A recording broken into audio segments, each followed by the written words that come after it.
jadikan dirimu itu alim. Kun aliman atau muta'alliman atau mustami'an atau muhibban wala takun khamisan fatah. Kata Nabi SAW, hendaklah jadikanlah diri kamu itu orang alim.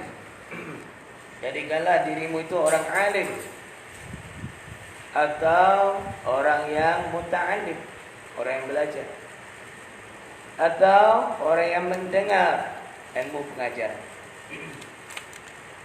atau orang yang kasih, yang cinta kepada tiga, pada ulama, pada penuntut ilmu agama, juga kepada majlis agama.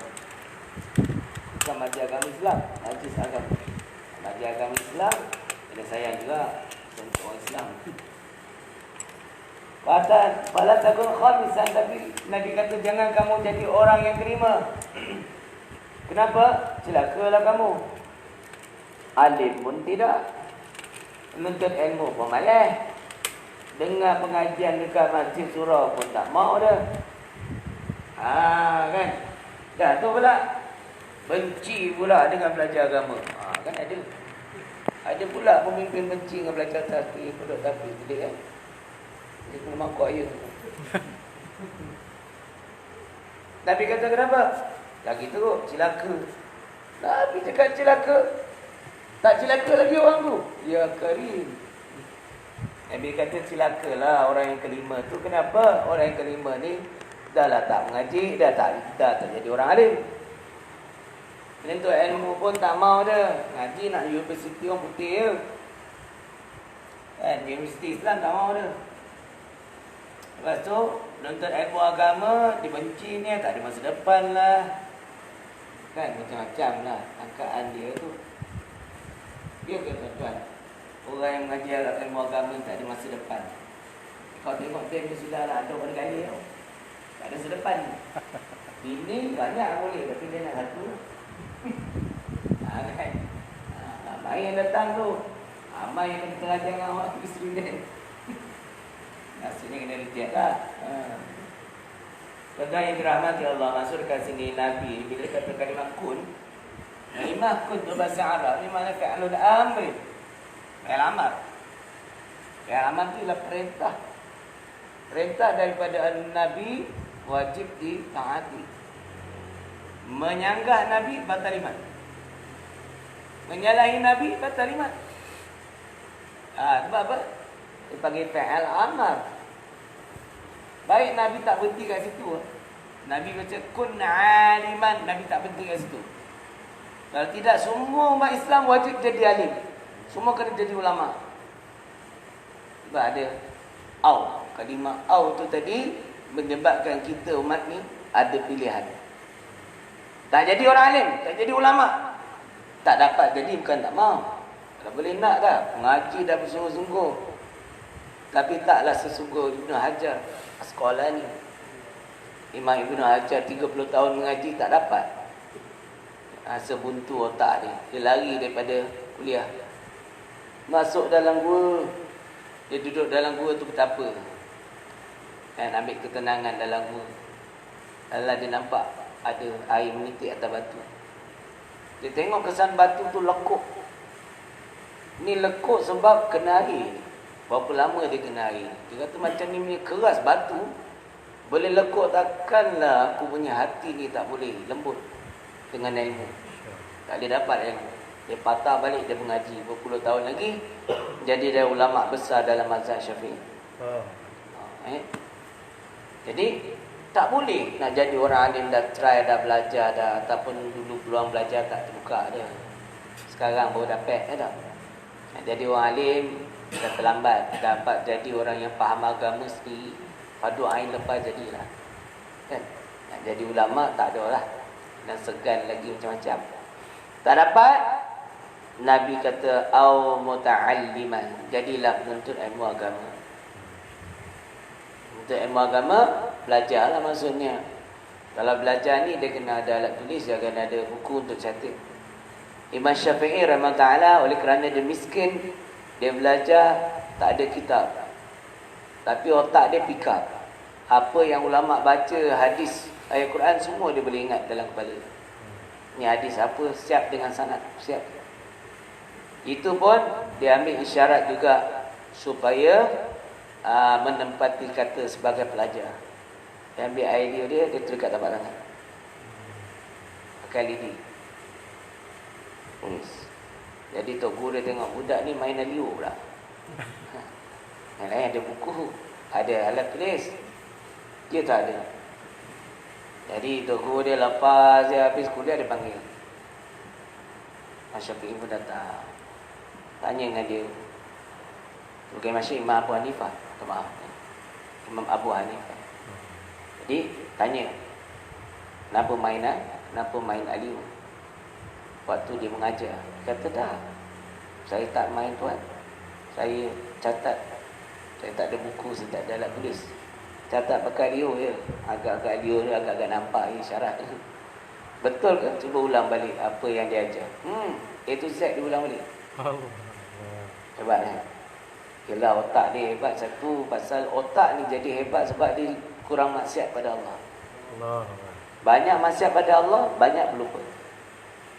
Orang yang banyak buat maksiat, buat dosa akan menyebabkan jadi pelupa. Makanlah madu tualang sekalipun, dia lupa macam tu ya. Dia bukan lupa pasal motor, pasal televisyen, pasal macam mana nak buat assignment, tapi dia lupa nak ibadat pada Allah. Dia nak lupa itu, nak lupa ini. Macam tu. Baik. Jadi tu dia. Nabi suruh jadi orang yang menuntut ilmu.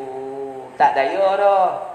Waktu nak belajar kecil-kecil ni, sebab tu orang kata belajar di waktu kecil ibarat mengukir di atas batu. Susah dapat ukir atas batu, tapi dia melekat. Belajar di waktu dewasa seperti mengukir di atas air. Senang belajar, laju sungguh. Ingat-ingat, tapi laju juga dia hilang.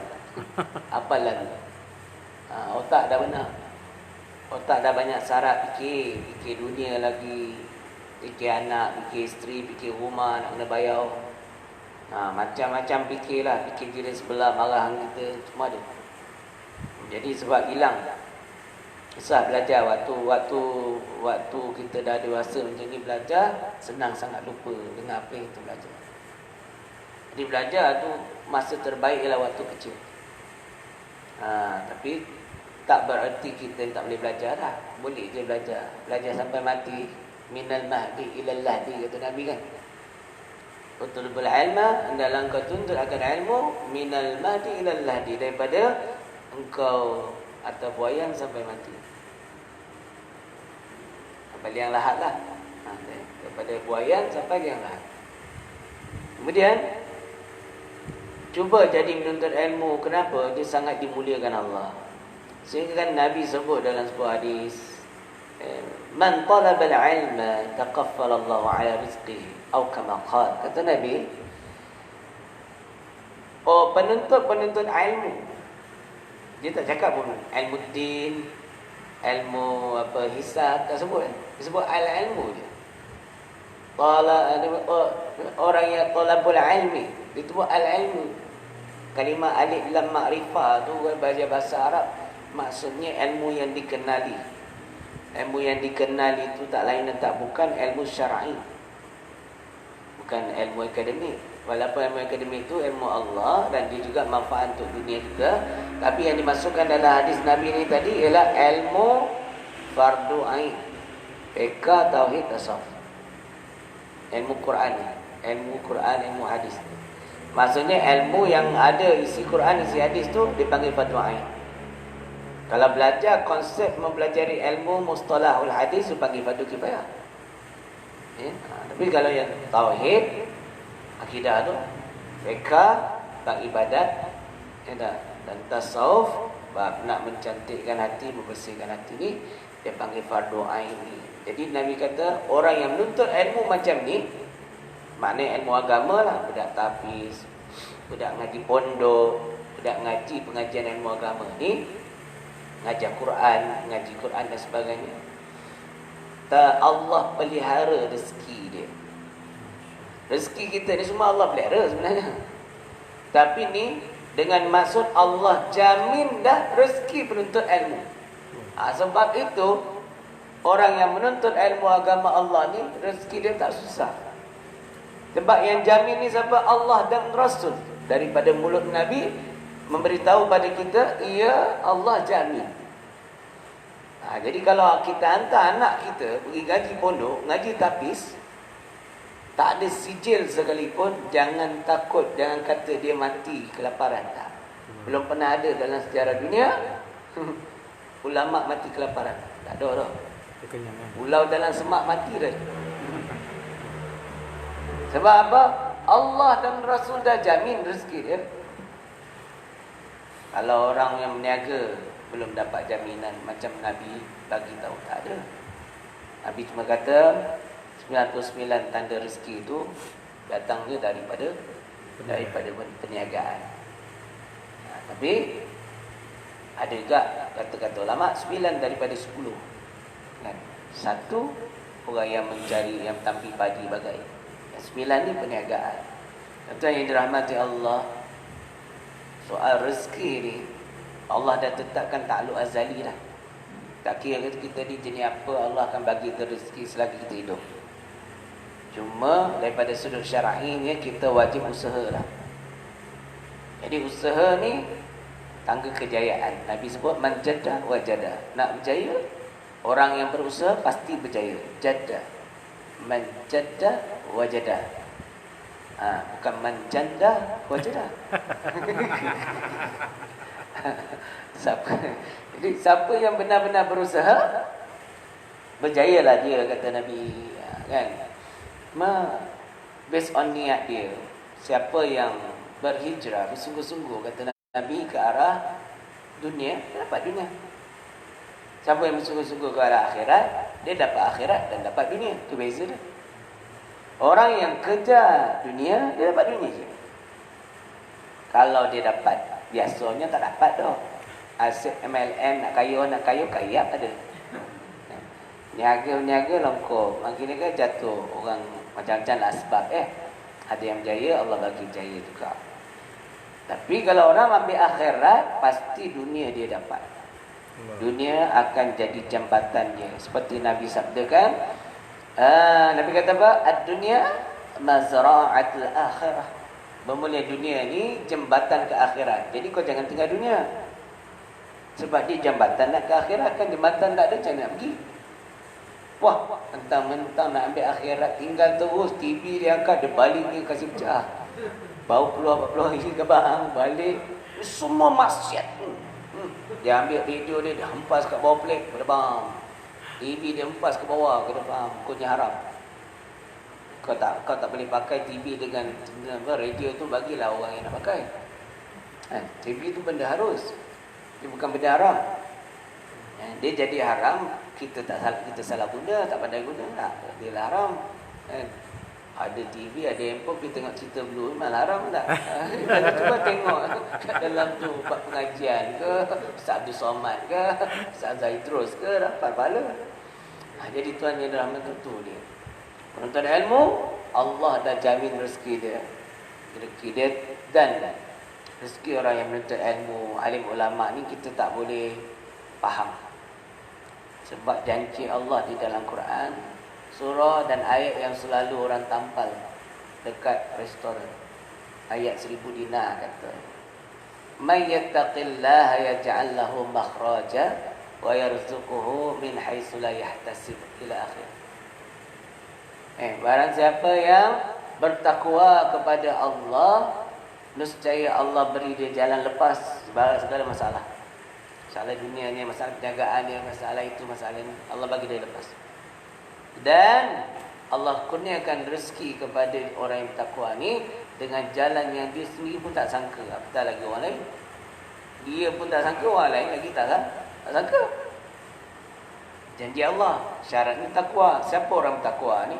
Dalam ayat Quran juga, orang yang paling bertakwa itu ialah min ibadihil ulama. Ialah dia sebahagian daripada hamba aku yang digelar sebagai ulama. Ulama mana? Ulama akhirat lah. Ulama ul aminin. Kalau ulama duit tak jadi.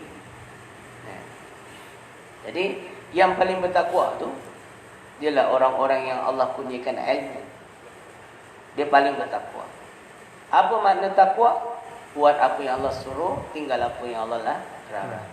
Tak semestinya engkau ulama engkau mesti bertakwa. Tak juga. Sebab tu Allah guna kalimah min ibadi. Sebab kalimah min tu bahasa Arab bukan kullu. Kalau kullu meratai semua ulama. Tapi min tu littiba'i.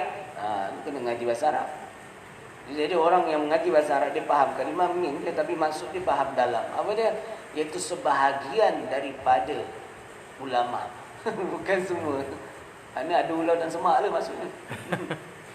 Ni kinayah kata kataan tu. Kita faham kat sana.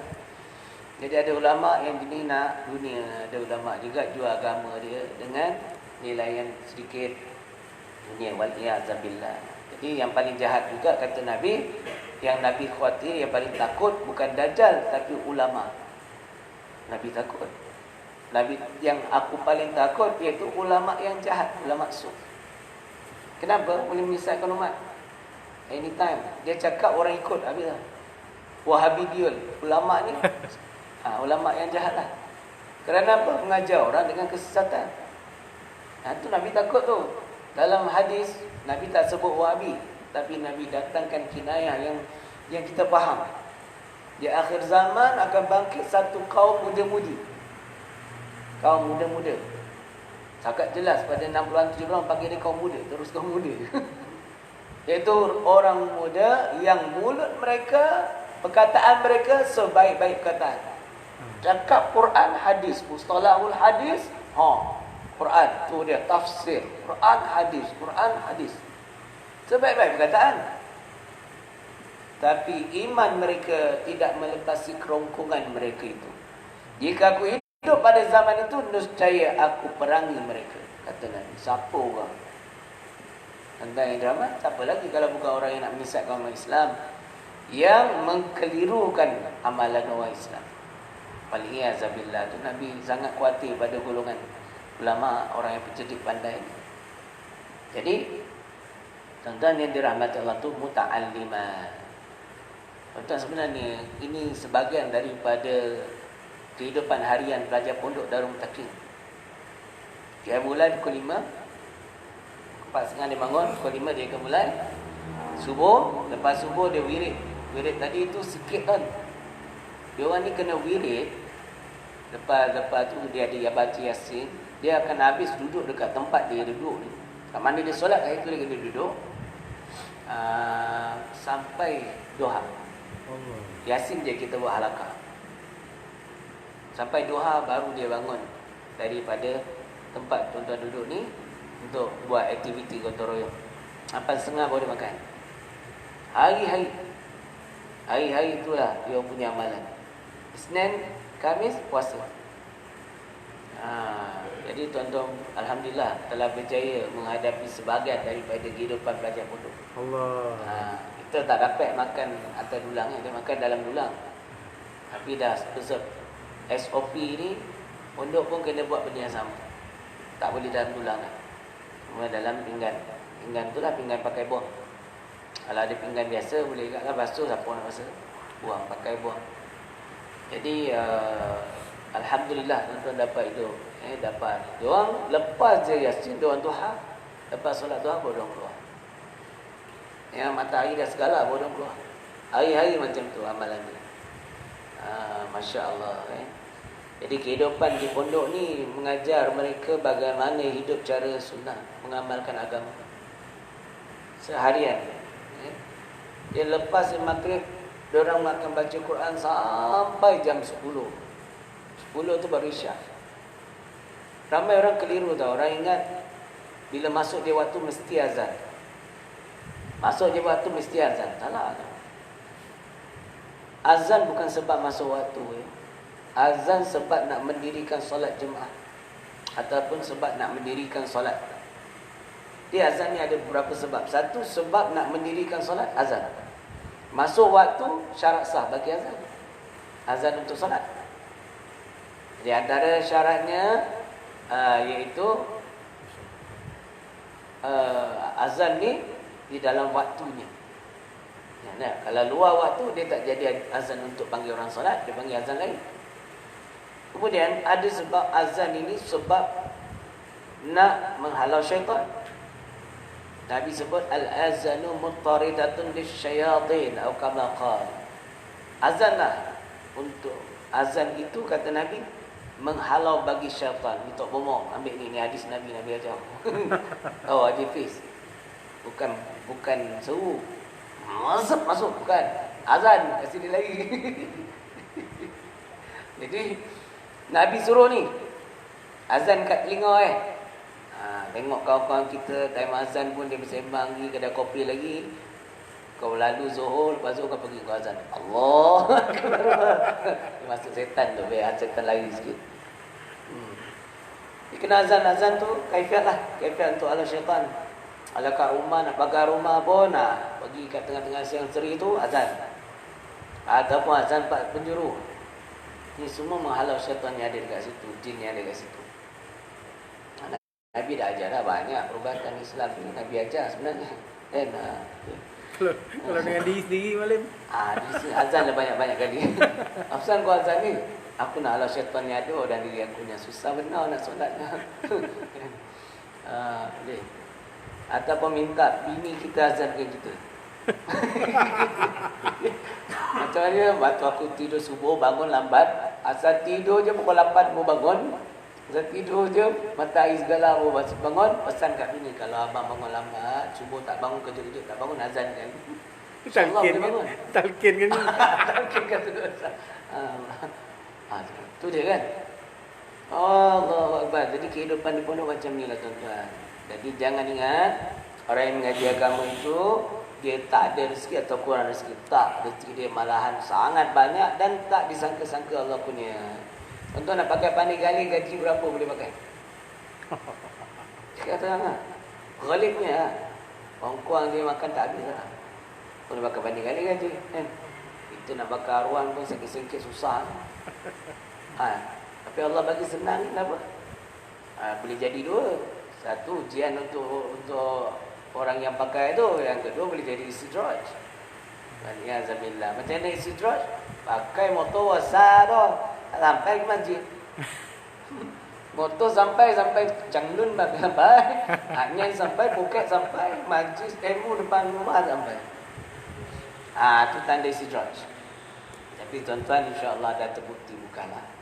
Sampai di Pondok Darul Muttah. Amin. Amin ya rabbal alamin. Dan yang dirahmati Allah, itu maknanya kata semua kurniaan Allah lah nak tarik ni masa je. Kau pandai gali ke, kau arwan ke, kau rabbit ke, kau Katana Suzuki tu ke, kalau Allah nak tarik dia tarik je. Sekelip mata dia boleh ambil. Yang buat kata kenalah syukur selalu. Tanda syukur bawa dia kepada pengajian ilmu, bawa dia tempat-tempat ibadat. Tanda syukur dengan nikmat kurniaan Allah. Dan yang ketiga, mustami'an. Jadi penuntut ngaji pondok tak dapat, ngaji tapis tak dapat, nak pergi ngaji dengan tutup pun tak sempat dah. Jadilah orang yang selalu dengar majlis ilmu. Dengarlah kat masjid, Ustaz Zaidul datang, Habib datang, Karkun datang, dengar ilmu. Dengar. Kalau tak dapat pun cari kita tahu orang alim, duduk sebelah dia tanya-tanya. Supaya kita boleh dengar apa nasihat dia, ilmu dia. Mustami'. Ini lepas kalau tak dapat juga masa, kekangan masa, sibuk dengan pekerjaan. Nak datang ni dapat sekali-sekali. Jadi orang yang sekali-sekali tak dinamakan mustami'an. Mustami'an ni dia berkekalan. Dia bersentiasa dengar dan dengar dan dengar baru jadi mustami'an. Tak boleh nak buat macam ni, nak istiqamah ni tak dapat ni. Dalam hati kata Nabi kena muhibban. Kena jadi orang yang cintakan majlis ilmu, cintakan ulama, cintakan pelajar agama. Cara tanda kita cinta, kita support carilah kita ni nak buktikan kita sayang muhibban ni kepada agama Allah ni. At least cari anak angkat. Pergi mana-mana pondok, Ustaz saya nak cari seorang budak yang susah. Saya nak sponsor dia punya kitab. Kitab bilang kau belilah kitab apa dia pakai Ustaz. Kitab dia lebih kurang 100 je setahun. Tahun depan 100 lagi. Contoh kan. Sponsor kitab tu kita beli ke atau bagi Ustaz tu suruh dia beli? Ataupun kita bayarkan yurannya. Yang yatim, anak yatim. Mak ada, bapak tak ada lah. Kau jaga anak ni. Lama-lama kau jaga mak dia sekali. Itu cara dia. Jaga anak dulu. Tu mak dia ajar je, mak dia tak buat tau. Tu je. Jadi mustamik, jadi muhibban. Sayang pada ulama. Ini kau cerita ulama, kau maki ulama. Apa nak jadi? Kau memusuhi ulama. Berat tu. Jangan sesekali memusuhi ulama. Bala Allah sampai kat dunia lagi. Musuh ulama mana? Ulama ul amilin, salihin. Kalau yang ulau dalam semak tu tak apa musuhi. Dia menyesatkan umat. Jadi jangan kita memusuhi ulama. Kita nak jadi ulama memang tak boleh dah. Nak jadi penuntut ilmu tak boleh dah. Kan? Nak jadi dengar ilmu pun jarang-jarang. Jadi kita sayang kelah agama. Ada orang kata, ustaz tu berhentikan azal daripada masjid. Alah, aku tak minat lah tu ustaz politik. Politik hal. Jangan campur dengan agama ni. Agama memang ada politik, tapi jangan campur hal-hal politik parti ni pada majlis ilmu. Ilmu. Jadi kalau kita dengar orang nak menghalangkan kelas agama, kita kena ada perasaan marah, perasaan tak suka. Tak suka dengan perbuatan halang agama. Walaupun aku tak pergi ngaji sekalipun, aku suka dia ada di masjid. Tu orang panggil muhibban. Bila dah ada kasih tu, kekalkan. Tu sekurang-kurangnya lah, kata Nabi. Fala takun khamisan, jangan sesekali kamu jadi orang yang kelima, golongan yang kelima. Kenapa? Golongan yang kelima ni ialah golongan yang dah lah tak alim, dah lah tak mengaji agama, dah lah tak tak dapat dengar agama, tak suka dengar, dan dia benci pula pada semua ni. Orang ini kata Nabi celaka lah dia. Ini orang celaka. Kalau nak tahu orang yang celaka dia. Waliyazabillah. Jaga mudah-mudahan lah kita yang ada sifat macam tu kita doakan dia supaya Allah bukakan hidayah taufik pada dia. Amin. Supaya dia hati ni terbuka untuk sayang pada agama Allah ni. Jadi kita sayang pada agama Allah, kita cuba buat sesuatu. Kalau tak boleh banyak, sikit.